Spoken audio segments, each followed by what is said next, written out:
Hi there, my name's Paul and welcome to this episode of our Glimpses of Jesus series. We're taking a journey through the Old Testament, examining the main events and seeing how they point us to Jesus and salvation in him. We've now come to the book of Ruth. It's a little book that sits between Judges and 1 Samuel. A few years ago, I went on a family trip to Legoland. In the park, there's a model village that's full of famous landmarks made from Lego. There's St Paul's Cathedral, the Tower of London, Tower Bridge, the London Eye, the Houses of Parliament, Buckingham Palace. These models are fantastic, incredibly detailed, but they're not the real thing. They're just a picture of something bigger. We find the same thing in the Old Testament. Think of Noah and the Ark, the crossing of the Red Sea, the victories of Gideon and Samson. In and of themselves, these are amazing accounts of God's rescue and deliverance. Yet, as we've seen, they're also pictures of something bigger: salvation through Jesus Christ. The book of Ruth is the same. Here's a heartwarming story of loss and restoration. Naomi and Ruth are two of the main characters. They lose everything. Yet at the end, they're restored or redeemed and filled with joy. Yet this is also a picture of something bigger: God's plan of redemption for the nation through a godly king, David, Ruth's great-grandson, and also God's plan of redemption that's offered to the whole world in Jesus, who is a descendant of David and therefore a descendant of Ruth. Ruth begins with a story of loss. Here's verse 1. During the time of the Judges, there was a famine in the land. A man left Bethlehem in Judah with his wife and 2 sons to stay in the territory of Moab for a while. Clearly, these are hard times. We don't know the exact date, but we know it's sometime during the era of the Judges. There's a famine, and Elimelech and Naomi, the man and his wife mentioned in verse 1, they're struggling to grow the food they need. The supplies are dwindling, and their hearts are burdened. How will they feed their 2 sons, Mahlon and Chilion? Eventually, the family of 4 moved 30 to 40 miles away to the land of Moab. Should they have done that? Should they not have trusted God's provision and stayed in the land? It's hard to know, and the Bible doesn't make comment. What we do know is they give up their home, they give up their land, and move to Moab. Yet the loss doesn't end there. Verse 3 tells us, Naomi's husband Elimelech died, and she was left with her 2 sons. Naomi is now a grieving widow, but at least her 2 sons are still with her. And there's weddings to cheer the heart. Verse 4, her sons took Moabite women as their wives. One was named Orpah, and the second was named Ruth. But then Naomi's world comes crashing down. After they lived in Moab about 10 years, both Mahlon and Chilion also died. And the woman was left without her 2 children and without her husband. Stop for a minute and put yourself in Naomi's shoes. In 10 short years, she's lost everything. Naomi packs the little she has and heads back to Bethlehem. The town's excited, but not Naomi. In verses 20 and 21, she pours out her heart. "Don't call me Naomi. Call me Mara," she answered. "For the Almighty has made me very bitter. I went away full, but the Lord has brought me back empty. Why do you call me Naomi, since the Lord has opposed me, and the Almighty has afflicted me?" Steve Saint is someone who knows about loss. His dad was killed when he was 5, and his daughter died from a brain hemorrhage at the age of 20. Talking about his daughter's death, he shares, "My heart was absolutely tearing apart. I didn't know what was going on." Is that not Naomi here? And is this not also Israel? In Judges, the people of Israel are wandering away from God. What's the result? An absence of God's blessing and slavery to other nations, all because of their sin. It's devastating. And what of the world? What does the Bible tell us? As we look around us, we see a perfect creation ruined by sin. We see humanity made in God's image, now broken and marred through the fall of Genesis 3. We see a world separated from God, a world of loss, a world without hope. Naomi is a woman who's lost so much. She's a picture of Israel, a nation that's lost its joy in the Lord. She stands for a world that finds itself lost and broken, bitter and empty without Jesus. She's a picture of us. Yet that's not all we see here. Ruth is also an account bursting with hope. Naomi feels empty, but she's not alone. As she heads back from Moab, her 2 daughters-in-law travel with her. Naomi urges the girls to return to their families. What does she have to offer them? Orpah leaves, but Ruth won't. She's committed to the long haul. Chapter 1 and verse 16. But Ruth replied, "Don't plead with me to abandon you or to return and not follow you. For wherever you go, I will go, and wherever you live, I will live. Your people will be my people, and your God will be my God."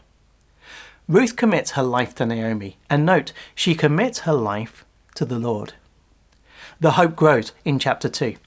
Naomi and Ruth have nothing. How will they survive? Ruth heads out to the fields.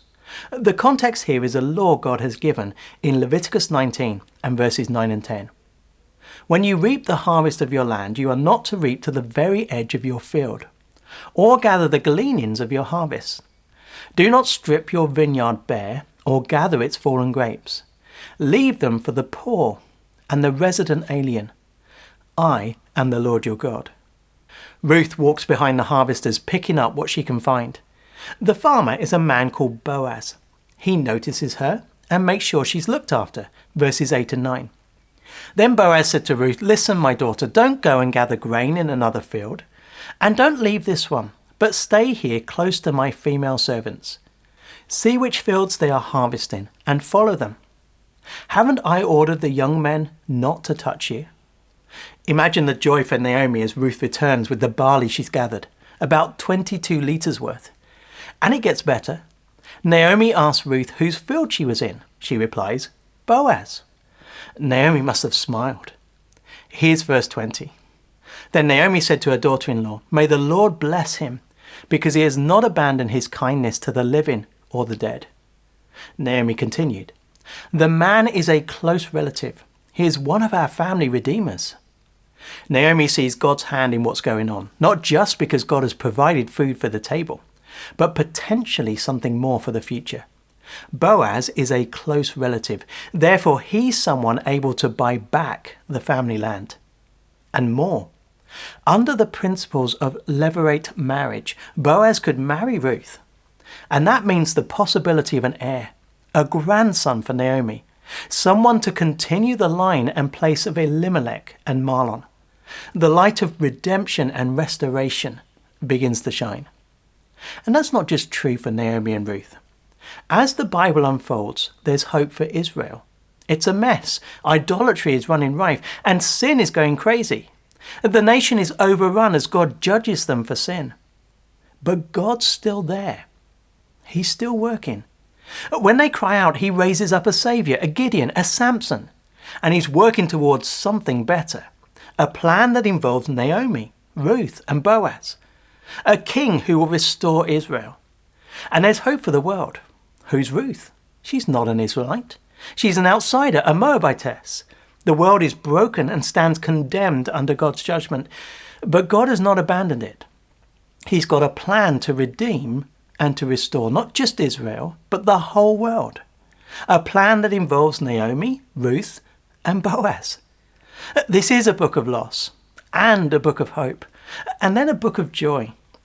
Do you ever sneak a peek at the end of a book to see how it finishes? Here's a spoiler. There's a ton of rejoicing. Ruth and Boaz get married, and they have a son. Naomi's life is full. How do we get there? In chapter 3, a proposal is made. Naomi gives Ruth instructions. She visits Boaz at night and asks him to act as the family redeemer. Verses 7 to 9. After Boaz ate, drank, and was in good spirits, he went to lie down at the end of the pile of barley. And she came secretly, uncovered his feet, and lay down. At midnight, Boaz was startled, turned over, and there lying at his feet was a woman. So he asked, "Who are you?" "I am Ruth, your servant," she replied. "Take me under your wing, for you are a family redeemer." Boaz says yes. But there's an obstacle to negotiate. He's not the closest relative. The next day at the city gate, the place of formal business in Bethlehem, Boaz summons the other man. He offers him the opportunity to redeem the family land. Initially, this man's keen, but the moment marriage to Ruth is mentioned, he backs away. The way is open for Boaz. Ruth 4 and verses 9 to 10.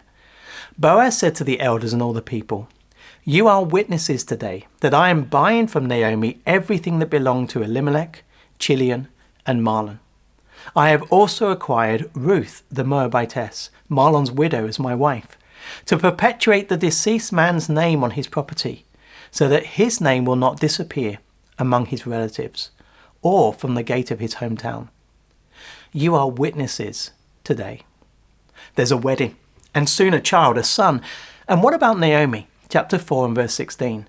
Naomi took the child, placed him on her lap, and became a mother to him.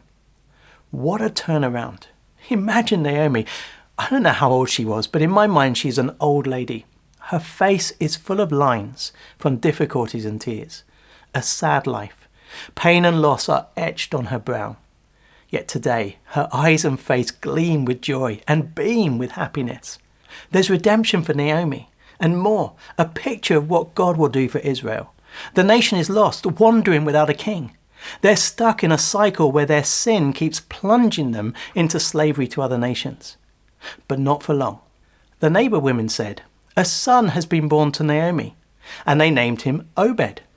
He was the father of Jesse, the father of David. Who's David? He would become Israel's greatest king. He would bring peace and security. He would lead the nation to a place of prosperity. Under David's reign, the despair of captivity would be replaced by the joy of God's blessing and glory. And then there's the world. About 1,000 years later, in the same town, the town of Bethlehem, another child would be born. A descendant of Ruth and Boaz. A descendant of David. His name? Jesus. Why did he come? To bring joy for the whole world, to restore and redeem, to save from sin, to deal with our rebellion, and bring us to God. Are you lost? Do you feel it? Do you know it? Maybe your circumstances are broken. Maybe you know the reality of guilt and shame. You feel the separation from God and sense the despair of no way back. Like Naomi, your life pictures reality. You know emptiness and you wonder if it can ever be filled. Maybe you don't feel like that. Yet that doesn't mean it's not true. We've all sinned and deserve God's judgment. We all have an emptiness inside that nothing but God can fill. Yet because of sin, we're separated from him. The book of Ruth reminds us there's hope. God has not forgotten the world. He's provided a saviour, a redeemer. He's given his son, Jesus, to die on the cross for sin. And he rose to new life. And he offers redemption to every one of us. All we need to do is receive it by trusting in him. Do you want to know the joy that only God can give? It's joy that's only found in Jesus.